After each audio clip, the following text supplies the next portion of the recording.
The HOA fined me for a gate they had no right to control. The morning I locked the gate to my newly inherited 3,600-acre lake ranch, I expected angry drivers. I didn't expect an HOA president to call 911 in front of an entire neighborhood, or a sheriff to ignore every accusation and ask for one old file instead. That's when I realized this wasn't just a fight over a road. It was a fight over 7 years of assumptions, hidden paperwork, and one promise my uncle never broke. Stay with me, because what happened after that file was opened changed far more than a locked gate. And before we get started, if you enjoy stories about ordinary Americans standing their ground with patience, good paperwork, and common sense instead of shouting, I'd love to have you here. Consider subscribing, and let's get into today's story. At exactly 6:12 on a Tuesday morning, I slid the steel chain through the old iron gate, snapped the weathered padlock shut, and listened to the sound echo across 6 miles of open pasture. My Uncle Roy used to say a gate only meant something if the man holding the key understood why it existed. I hadn't fully understood those words until the moment I locked the only paved road crossing my newly inherited 3,600-acre lake ranch. 8 minutes later, the first pickup stopped, then another. Within minutes, contractor trailers, delivery vans, school SUVs, landscapers, and commuters filled the county road outside my ranch entrance. Engines idled, horns started blaring, drivers climbed out, pointing toward the locked gate as though it had appeared overnight. It hadn't. The gate had been there longer than most of those homes. Only the lock was new. I leaned against the cedar fence post with a cup of black coffee and watched the line of vehicles stretch farther down the road until I could barely see the end through the morning dust. Nobody on the other side bothered reading the faded ranch sign. Private property. They simply assumed someone would open the gate because someone always had. Then a white Lincoln Navigator came flying around the bend far faster than it should have on a gravel county road. The SUV skidded to a stop. The driver's door flew open. Patricia Ellison climbed out wearing pressed slacks, polished boots that had never stepped in a cattle pasture, and oversized sunglasses that reflected the gathering crowd. She marched straight toward me without slowing. What exactly do you think you're doing? She demanded. I took another sip of coffee. You've blocked access to Cedar Lake Estates, she continued, pointing at the line of stranded vehicles behind her. Families live back there. Contractors are late. Children have school. You cannot just decide to shut down an entire neighborhood. I looked past her toward the road cutting across my ranch. I can decide what happens on my property. Her jaw tightened. No, she said sharply. That road belongs to the community. I didn't answer. Silence has a funny way of making angry people louder. Behind Patricia, homeowners gathered in clusters. Some crossed their arms. Others whispered to each other. A landscaping crew stood beside their trailer, trying to understand why the entrance they'd used for years was suddenly closed. One delivery driver scratched his head and muttered, I thought this was HOA property. Patricia heard him. She turned toward the crowd, raising her voice so everyone could hear. This man is interfering with community access. Then she looked back at me. If you don't unlock this gate right now, I'm calling law enforcement. I shrugged. That's your choice. Her expression changed from confidence to disbelief. She had expected an argument. Instead, she got another sip of coffee. She pulled out her phone. I need a sheriff's deputy immediately, she announced loudly into the receiver.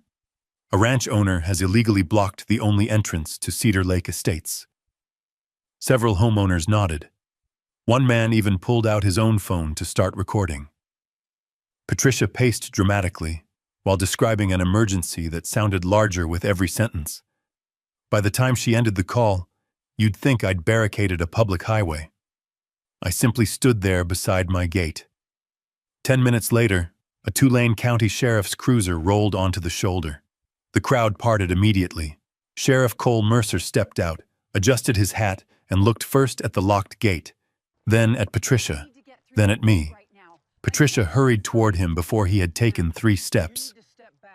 "Sheriff, thank goodness you're here. This man has trapped our entire neighborhood.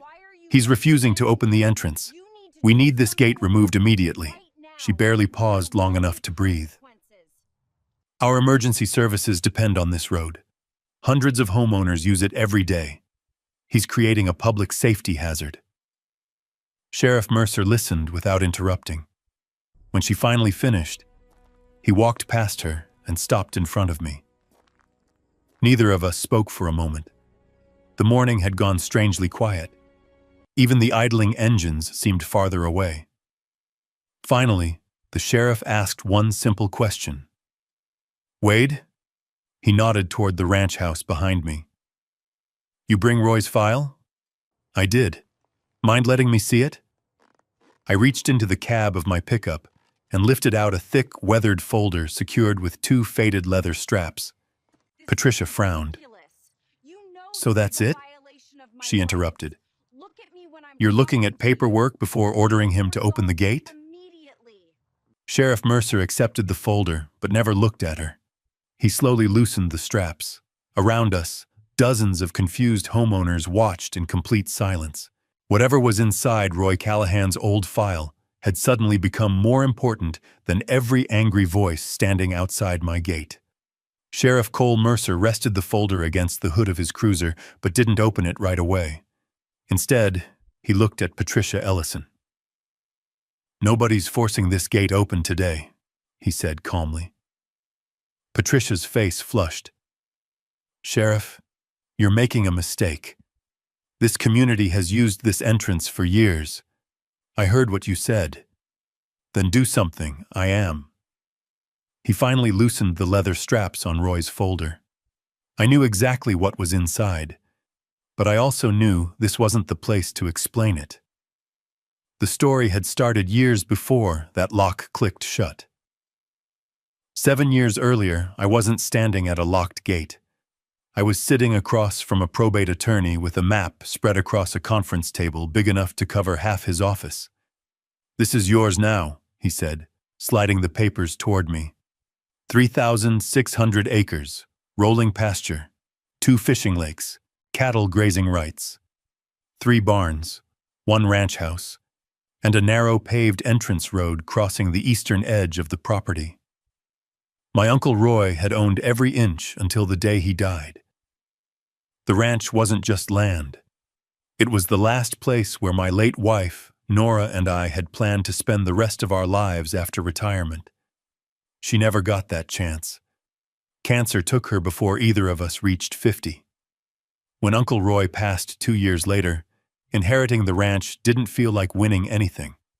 It felt like becoming the last man left to protect something everyone else had already forgotten. The first week after moving in, I focused on practical work. Broken fence posts, water troughs, rusted hinges, the usual ranch chores. The property still looked exactly as I remembered from childhood. The cedar trees still lined the hills overlooking the lake. The old windmill still groaned every few seconds. Roy's pickup still sat inside the equipment barn, with the keys hanging where he'd always left them. Some things refused to change. Others had changed without anyone asking me. The first thing I noticed wasn't on my ranch. It was the traffic. Pickup trucks rolled past every few minutes. Then school SUVs, delivery vans, landscaping trailers, concrete trucks. By lunchtime, I counted nearly 60 vehicles. Every one of them crossed my property without slowing down. Nobody stopped. Nobody waved. Nobody even looked toward the ranch house. It was as if I didn't exist. At first, I assumed Uncle Roy had signed some kind of agreement with a neighboring ranch. He'd always believed in helping people if it made sense. But this wasn't neighbors borrowing a road. This looked permanent. On the 3rd day, I climbed into Roy's old truck and followed the pavement east. About 3/4 of a mile later, the ranch road curved around a stand of cedar trees and opened into something I had never seen before. A stone monument stood beside decorative flower beds. Beyond it stretched rows of expensive homes with matching mailboxes, perfectly trimmed lawns, and a clubhouse overlooking a small pond. A bronze sign read, Cedar Lake Estates. I parked near the entrance. An older man watering flower beds smiled. "You looking for someone?" "No," I answered. "Just trying to understand something." He laughed. "Beautiful neighborhood, isn't it? How long has it been here?" "About 7 years." He pointed toward the road behind me. "Best entrance around. Runs straight through the old ranch property." The old ranch property. He said it so casually, like nobody owned it anymore. I thanked him and drove away, but those 4 words stayed with me the entire trip home. The ranch wasn't abandoned, it wasn't forgotten, and it certainly wasn't old property. It belonged to me. What I didn't know yet was that someone had spent 7 years convincing an entire neighborhood to believe otherwise. And before long, I was going to meet the woman who seemed strangely certain I would never question that story. The following morning, I drove into Cedar Lake Estates with one goal: ask a simple question. The neighborhood looked exactly like every brochure promised. Stone entry walls, fresh mulch around every tree, decorative street lamps, not a blade of grass out of place. Near the clubhouse, a landscaping crew was unloading shrubs, while a woman in a crisp white blouse directed them with the confidence of someone who believed she owned every square foot around her. She noticed me immediately. "Can I help you?" she asked. "I hope so." I walked over and offered my hand. "Wade Callahan." For the briefest moment, her smile disappeared. Then it returned just as quickly. "So," she said, "Roy's nephew finally came back." That stopped me. We had never met. Yet she hadn't asked who I was. She already knew. "You knew my uncle?" "We crossed paths over the years." She folded her arms. "He was stubborn." "I've heard that before." Her smile tightened. "I'm Patricia Ellison." I nodded toward the entrance road. "I've got one question." "Go ahead." "Who owns that road?" She didn't answer. Instead, she looked toward the neighborhood entrance as if admiring it. "The entire community depends on that corridor." "That's not what I asked." She smiled again. "Emergency services use it. School buses use it. Utility companies use it." I waited. Still no answer, so I repeated, "Who owns it?" She glanced toward the clubhouse where several residents had begun watching us. "Mr. Callahan, those issues were settled years ago." Another non-answer. I kept my voice calm. "Settled by whom?" "Our attorneys."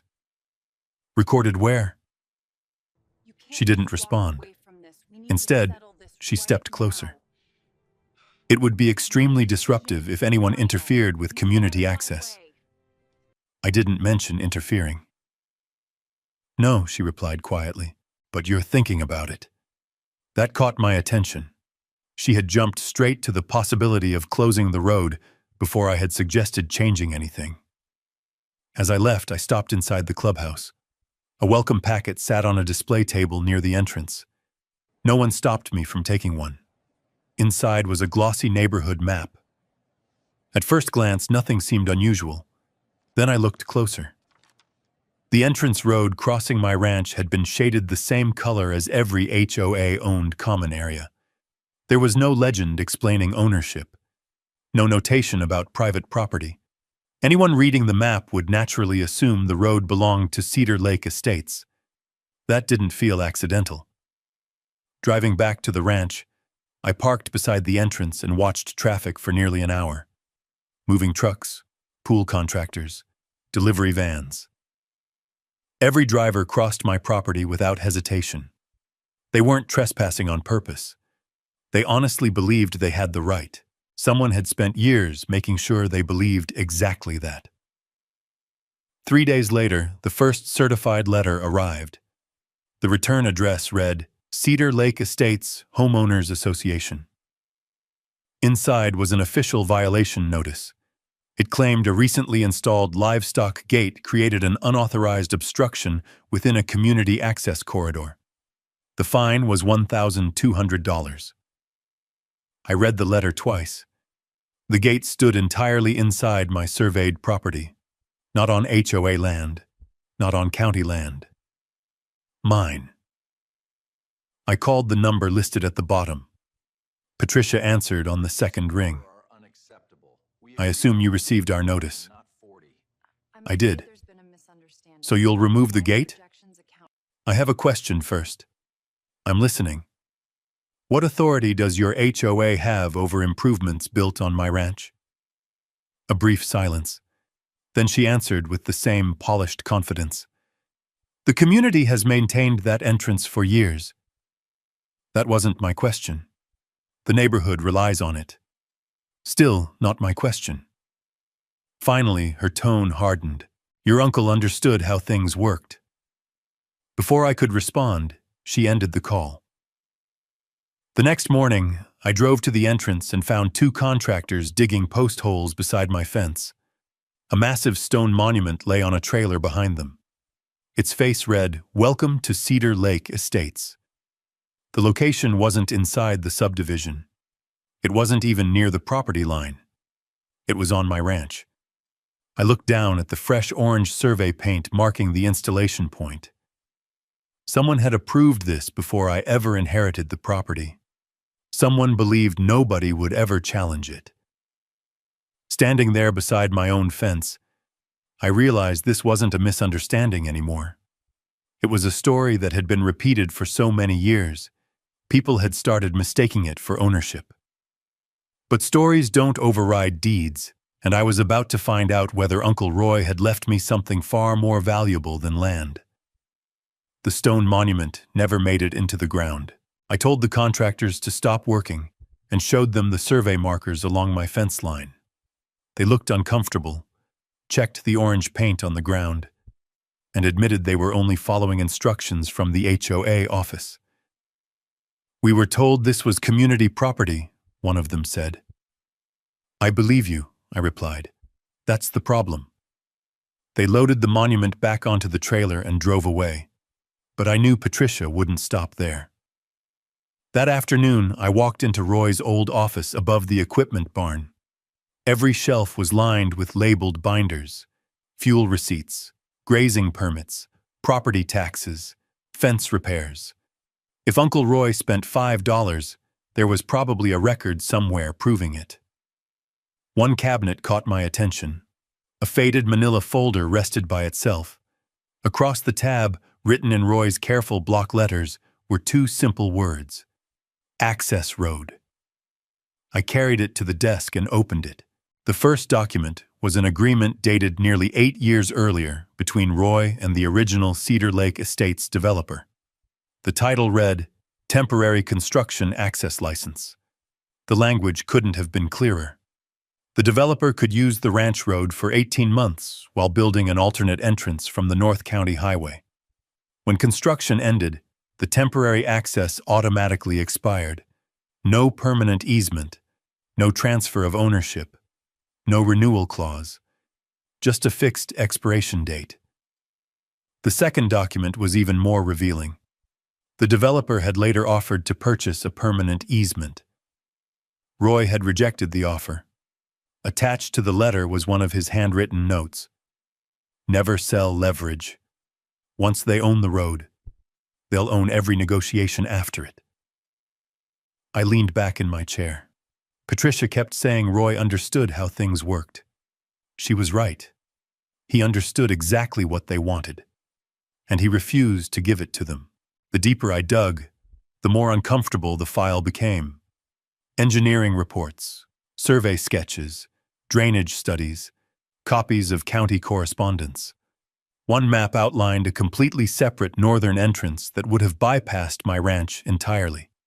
Someone had even estimated construction costs. The number was high. Building a new road would have cost millions. Using Roy's road had cost almost nothing. Suddenly, the entire situation made sense. Convenience had replaced legality. I needed more than Roy's records. The next morning, I drove to the Tulane County Records office. Behind the public records counter sat Denise Parker, a clerk who had apparently worked there longer than anyone else in the building. "I need to trace the history of one roadway," I said. She looked at the property description. "Cedar Lake Estates? You already know which one?" A faint smile crossed her face. "You're not the first person who's asked." For the next hour, she helped me pull archived plats, subdivision filings, survey records, and planning documents. Every recorded deed told the same story. The road never left ranch ownership. No easement had ever been recorded. No conveyance had ever been filed. Legally, nothing had changed. Only public perception had. Then Denise paused over an aging planning binder. "Take a look at this." She slid a memorandum across the table. It summarized a planning meeting held before the first homes were sold. One paragraph had been underlined decades ago. If permanent access rights are not secured before project completion, future disputes regarding roadway usage remain likely. I read it twice, then a third time. Someone had identified the exact problem before a single family moved into Cedar Lake Estates. The warning hadn't been ignored because nobody noticed it. It had been ignored because solving it would have been expensive.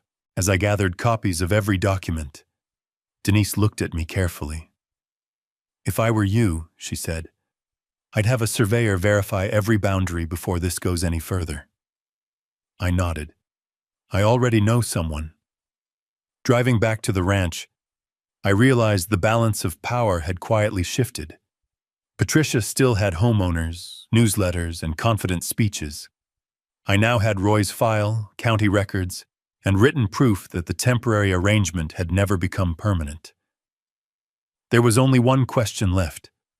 Who else already knew the truth? And how hard were they willing to fight to keep it buried? The answer arrived before I even hired the surveyor. 2 days after visiting the county records office, another certified envelope appeared in my mailbox. This one wasn't a violation notice. It was a demand letter from an attorney representing Cedar Lake Estates. According to the letter, my recent actions were interfering with long-established community access and causing financial harm to homeowners. It warned me against making any changes to the entrance road and hinted that the HOA would pursue legal action if I continued disruptive conduct. I read every page carefully. One thing stood out immediately. The attorney never claimed the HOA owned the road. Not once. Every argument centered on reliance, convenience, and community need. Ownership was conspicuously absent. I drove straight to Austin and placed the letter on attorney Miriam Hayes' desk. She read it once, then smiled. "They're telling us exactly where they're weak." "How?" "They're arguing consequences instead of rights." She tapped the first page. If they had a recorded easement, this letter would begin with it. Instead, it didn't. "They know the documents are a problem," she said. "So from this moment forward, you stop arguing with anyone." I frowned. "Not even Patricia?" "Especially not Patricia." Miriam leaned back. "Every conversation gives them another opportunity to twist your words. From now on, we collect evidence. We don't debate." That became our strategy. I hired licensed surveyor Eli Benton. For 3 days, he walked the ranch carrying GPS equipment, boundary plats, and old survey monuments. Bright orange flags began appearing along the entrance road while he verified every corner marker recorded decades earlier. His preliminary findings matched Roy's paperwork exactly. The entire paved entrance sat inside my ranch boundaries. Every foot. While Eli worked, I quietly gathered everything I could find. Original subdivision brochures, real estate advertisements, emergency response maps, archived HOA newsletters, photos of the monument contractors trying to install on my property, copies of every violation Patricia had mailed me. Each document went into its own binder. Each binder told part of the same story. Meanwhile, Patricia grew louder. The HOA newsletter accused me of threatening neighborhood safety. Community message boards described me as an unreasonable outsider, trying to isolate hundreds of families. Someone even posted that I planned to fence off the entire subdivision. None of it was true. I never answered. Miriam had warned me that silence often frustrates people more than disagreement. She was right. One afternoon, while checking cattle near the eastern pasture, I watched an ambulance approach the ranch entrance with its lights flashing. Instead of using the county access road less than 2 miles away, it turned onto my ranch. Halfway across the property, the crew stopped at a low-water crossing that had flooded after recent rain. The driver backed up, consulted his navigation tablet, then turned around and left. Nearly 20 minutes later, I saw the same ambulance enter Cedar Lake Estates from the northern highway. That image stayed with me. Someone had programmed emergency responders to rely on a private ranch road they didn't control. This wasn't just about convenience anymore. Bad information had become a public safety issue. That evening, I added another folder to the growing stack on my dining room table. Emergency access. Every new document made the picture clearer. Patricia wasn't simply defending a misunderstanding. She was defending years of assumptions built on incomplete information. What neither of us realized was that those assumptions were already beginning to crack. Because inside Cedar Lake Estates, homeowners had started asking questions the board could no longer answer. The first call came from a man I barely knew. "Mr. Callahan." "This is Wade. My name's Frank Dawson. We met near the clubhouse a few weeks ago." I remembered him immediately. Quiet. Retired. The kind of man who listened more than he talked. "I probably shouldn't be calling," he said, lowering his voice. "But something happened at last night's board meeting." I sat down with a notebook. "I'm listening. They spent almost an hour talking about you." "About me?" "They're worried." That surprised me. Patricia had acted completely confident every time we'd met. "Worried about what?" Frank hesitated. "People are asking who actually owns the entrance road." I didn't interrupt. "Someone brought up your survey flags," he continued. "Another homeowner asked why the board never showed residents any easement documents." And there weren't any. The silence on his end said enough. After thanking Frank, I drove into Cedar Lake Estates, not to confront anyone, but to observe. Near the neighborhood mailboxes, 2 couples were studying one of the community maps I'd picked up weeks earlier. One of them pointed toward the highlighted entrance road. "I always thought this belonged to the HOA." "So did we," another replied. The certainty I'd heard before was gone. It had been replaced with doubt. Over the next several days, I quietly spoke with anyone willing to talk. A retired firefighter told me his realtor had described the ranch entrance as permanent private community access. A young couple who had moved in less than a year earlier said the entrance had been one of the reasons they bought their home. Another resident showed me the original marketing brochure still sitting in his closing documents. Across the front page, beneath a photograph of families walking beside the lake, one sentence stood out. "Exclusive private entrance serving Cedar Lake Estates." No mention of temporary access. No mention of private ranch ownership. No mention of Uncle Roy.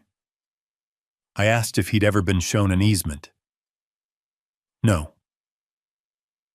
"Did anyone mention another planned entrance?" He frowned. "What other entrance?" "Exactly." Later that afternoon, I watched a landscaping company trimming trees along the ranch road. The foreman recognized me from the monument incident. "Mr. Callahan," he called, shutting off his trimmer. Can I ask you something? Sure. This really is your property? It is. He looked back toward the crew. We've been maintaining this entrance every month for almost 6 years. Who hired you? The HOA. He shook his head. They always told us this was common area. I didn't blame him. He'd simply believed what he'd been told. That evening, another message arrived from Frank. Emergency board meeting tomorrow. Residents demanding answers. No agenda posted. Interesting. The following morning, activity around the clubhouse looked different.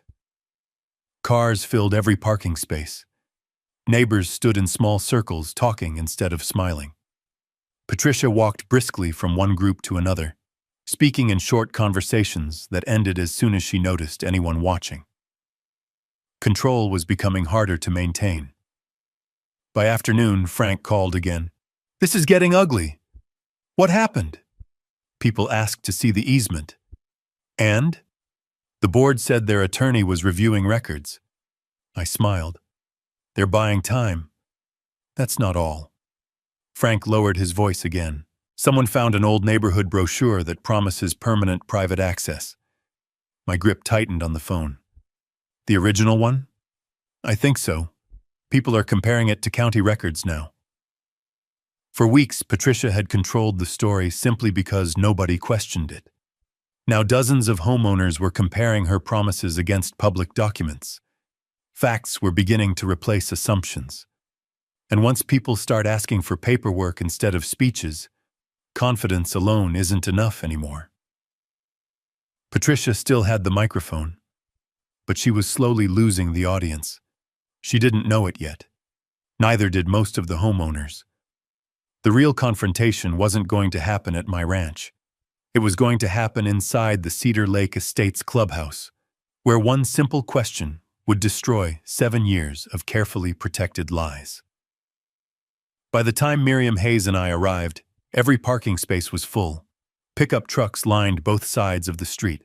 Residents stood outside in small groups, comparing copies of brochures, HOA newsletters, and printed county maps they had downloaded after hearing rumors about the road. Nobody looked relaxed. Inside, every chair was occupied. Patricia Ellison sat at the front beside 2 board members and the HOA attorney.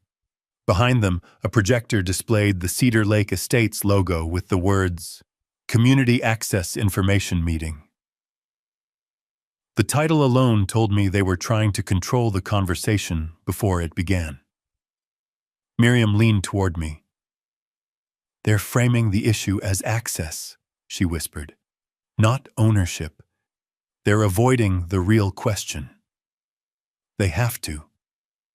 Patricia opened the meeting with the confidence I'd seen from the beginning.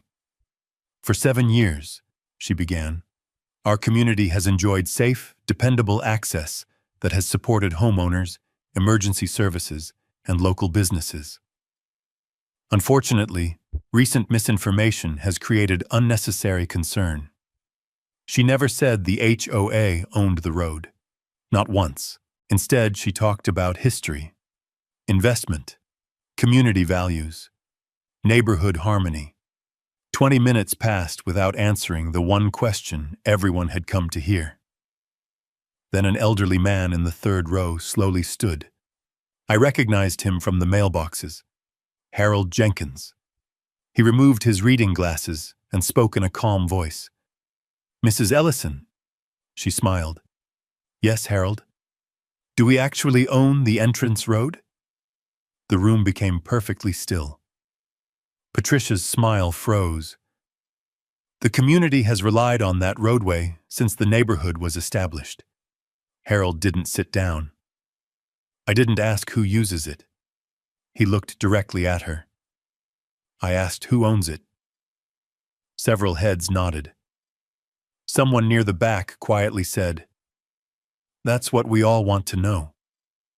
Patricia glanced toward the HOA attorney. He adjusted his glasses but said nothing. For several long seconds, neither of them answered. That silence changed the room. Questions began coming from every direction. Where's the easement? Why wasn't this disclosed when we bought our house? Did the developer transfer the road? Is there another entrance? Patricia raised both hands. Please, one at a time. But the questions kept coming. Finally, the board agreed to let Miriam present the documents we'd brought. She walked to the front carrying 3 binders. No opinions, she said. Only public records. Surveyor Eli Benton rolled a large map across the conference table. Bright property lines covered the page. He pointed to the entrance road. This entire paved corridor falls inside the Callahan Ranch boundary. He traced it slowly. Every foot. Then Denise Parker stepped forward carrying certified county copies. She explained the temporary construction license, the rejected permanent easement proposal, the absence of any recorded transfer. The county has no document conveying ownership of this roadway to Cedar Lake Estates, she said clearly. It remains private property. Murmurs spread across the room. Homeowners flipped through the copies Miriam had distributed. Some compared them with old subdivision maps they'd brought from home. Then a middle-aged woman stood holding a glossy brochure. My husband and I bought our house 5 years ago. She raised the booklet high enough for everyone to see. It says, Exclusive Private Entrance Serving Cedar Lake Estates. She looked directly at Patricia. Why doesn't it mention this road belongs to someone else? Nobody answered. Miriam quietly connected her laptop to the projector. A single scanned document filled the screen. The planning memorandum Denise had found. One sentence had been highlighted. If permanent access rights are not secured before project completion, future disputes regarding roadway usage remain likely. Gasps echoed across the clubhouse. People weren't reacting because the sentence was complicated. They were reacting because it was simple. Someone had known. Years before, the first family moved in. Patricia finally stood. That memo was part of an early planning discussion, she insisted. It doesn't reflect the community we built. But it proves you knew there wasn't permanent access, Harold replied. Another resident spoke up. So we were never told the whole story? The HOA attorney leaned toward Patricia and whispered urgently.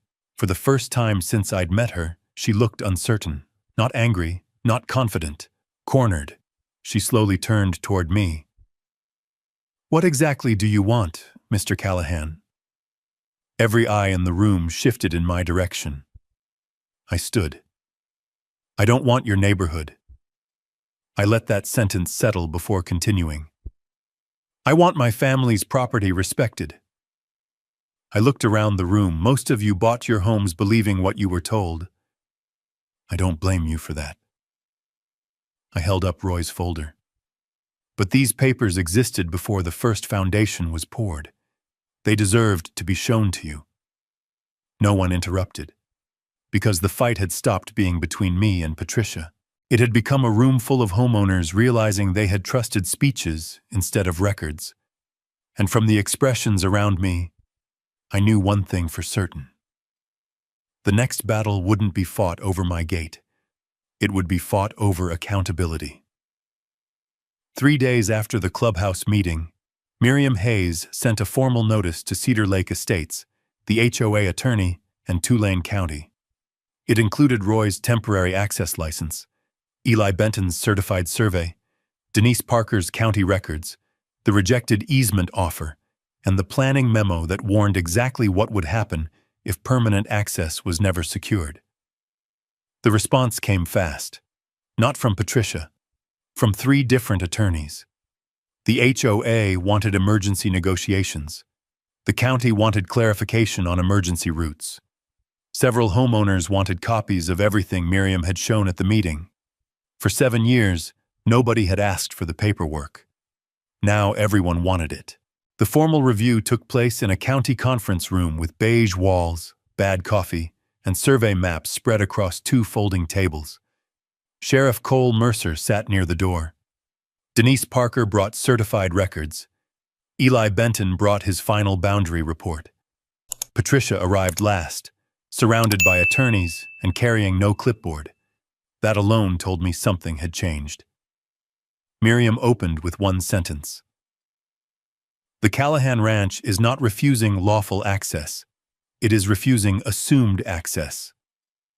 Patricia's attorney argued first. He spoke about reliance, community stability, home values, emergency services, children, elderly residents. He used every emotional word except the one that mattered: ownership. When he finished, Miriam slid Roy's temporary license across the table.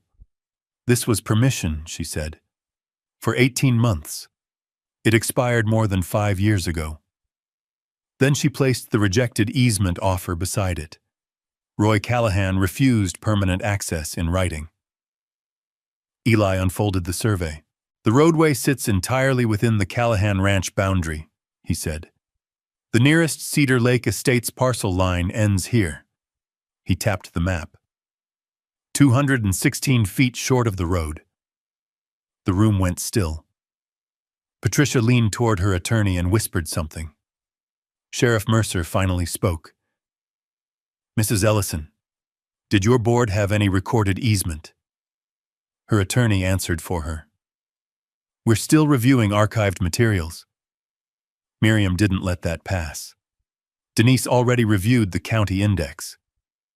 There is no recorded easement. Denise nodded. No deed transfer.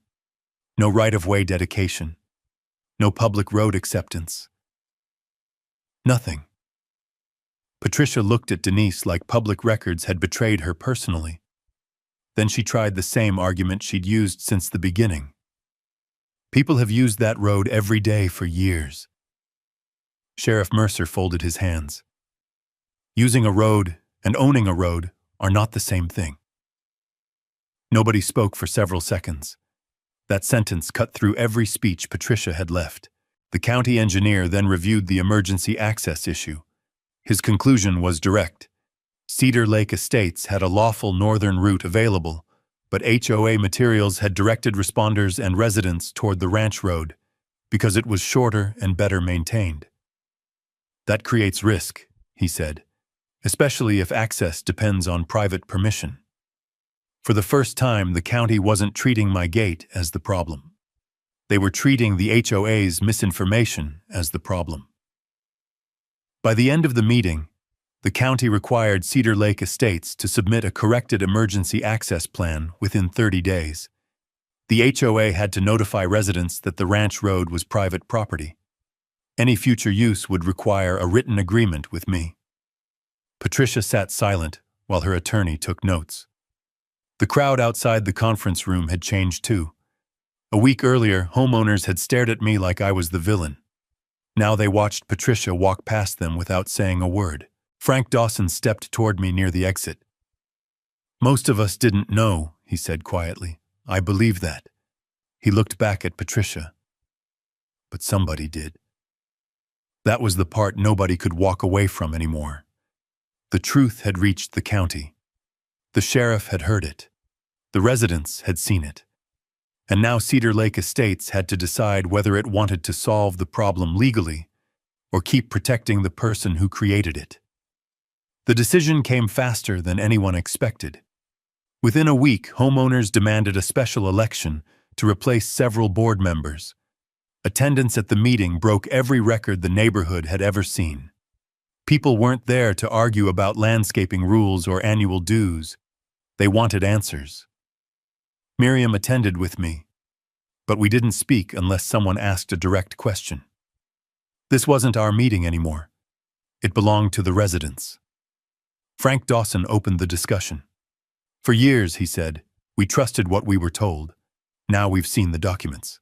We deserve to know why they were never shared. Applause echoed through the clubhouse. Patricia stood and adjusted the microphone. No one intentionally misled this community. A woman near the front immediately raised one of the original sales brochures. Then why does this say exclusive private entrance without mentioning its private ranch property? Another homeowner held up his closing paperwork. My realtor told us permanent access was guaranteed. A third resident added, "We paid premium prices because of that entrance." The room shifted from frustration to accountability. Patricia tried steering the discussion toward future solutions, but residents kept returning to the same question. Who knew? Eventually, one of the newer board members spoke. "I'd like the minutes from the original development meetings released." Another board member nodded. So would I. For the first time, Patricia wasn't leading the board. She was defending herself against it. 2 days later, Cedar Lake Estates retained an independent engineering firm to update the abandoned northern entrance plans Roy had found in his files years earlier. The estimate wasn't small. Building a legal entrance would cost several $1,000,000, but it could be done. The engineering report also confirmed something else. The northern route had always been practical. It had simply been more expensive than using my family's road. That finding spread through the neighborhood quickly. Then the attorneys became busy. Several homeowners retained independent counsel after learning the entrance represented a major selling point during their home purchases. Their concerns weren't directed at me. They wanted to know whether important information had been withheld when the subdivision was marketed. Those questions moved beyond HOA meetings. They became legal matters. Patricia stopped appearing at community gatherings. The confident woman who had once threatened fines and violations now entered meetings through side doors, surrounded by attorneys. Then, one Friday afternoon, Frank called again. "It's over." "What is?" Patricia resigned. There had been no dramatic speech, no emotional farewell. The board released a short statement thanking her for years of service while announcing an interim president would oversee the transition. By evening, residents were already discussing new transparency policies. Board records would become available for homeowner review. Future legal opinions would be documented. Major infrastructure decisions would require recorded disclosures. The neighborhood was trying to rebuild trust. The following Monday, Miriam and county officials finalized a temporary written agreement. Emergency vehicles could continue using the ranch entrance under specific conditions while the new road was being constructed. Every detail was written down: insurance responsibilities, maintenance obligations, hours of access, notice requirements, no assumptions, no handshake promises, only signatures. Sheriff Cole Mercer reviewed the final agreement before it was filed. He smiled as he handed me my copy. "This should have been done years ago, I know." He looked toward the ranch entrance. Funny how paperwork solves problems that pride never could. A month later, construction equipment arrived. Not at my gate, but on the northern edge of Cedar Lake Estates. Bulldozers began cutting the new entrance the developer had avoided building years earlier. Residents watched from the roadside. Some looked frustrated by the cost. Most looked relieved the uncertainty was finally ending. As I drove home that evening, I passed the old entrance road one more time. For years it had carried assumptions. Now it carried something better. The truth. And with the new entrance finally under construction, there was only one thing left for me to do: keep the promise Uncle Roy had quietly left behind. 6 months later, the northern entrance to Cedar Lake Estates officially opened. It wasn't flashy. There were no ribbon cuttings or speeches, just county inspectors signing off on a road that should have existed before the first family ever moved into the neighborhood. For the first morning in years, the traffic never turned toward my ranch. School buses stayed on the county highway. Delivery trucks followed updated navigation routes. Emergency responders received revised access maps filed with the county. The line of vehicles that had once crossed my property every day simply disappeared. The silence felt different. Not empty. Earned. A week later, I unlocked the old ranch gate one last time. Not because anyone was coming through it, but because it deserved attention after carrying so much history. The hinges still groaned exactly the way they had when I was a kid, helping Roy feed cattle before sunrise. I pulled the gate free, brushed away years of dust, tightened the bolts, and replaced the worn chain with a new one. Then I walked over to the weathered wooden sign Roy had planted decades earlier. Time had faded the paint almost beyond recognition. I sanded the surface carefully, preserving every carved edge he had made by hand. When I finished, I painted 4 simple words. Private road. Ask first. Nothing more. Nothing less. That afternoon, a pickup stopped outside the gate. I recognized Frank Dawson climbing out. He carried a small cardboard box.